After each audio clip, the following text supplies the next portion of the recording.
өзіңнің жерлестеріңе бір сәлем айтып, өзіңнің бір өлеңіңді, одан кейін Мұқағали атаңның бір өлеңін айтып беріңді. Аңызды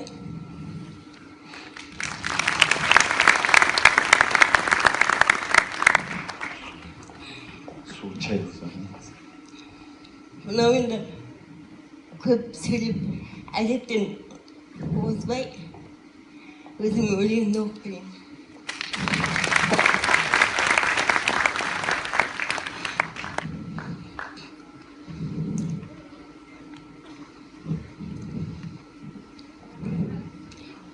Ой,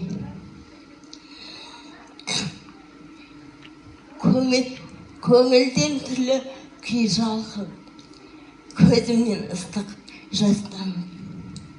Мұң шары жарылды, тікене гүлге қадап. Сөз мәнісі жоғалып, тілім қалды оғланып.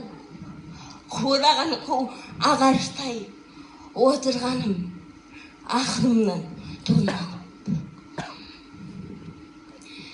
Сен дегенмен кеттесіп, өштескенмен өштесіп, топ сепкенге оқ шашып қалмады, сыйым кетті жоғап. Сараңды сараң деп тұрып, дүниеге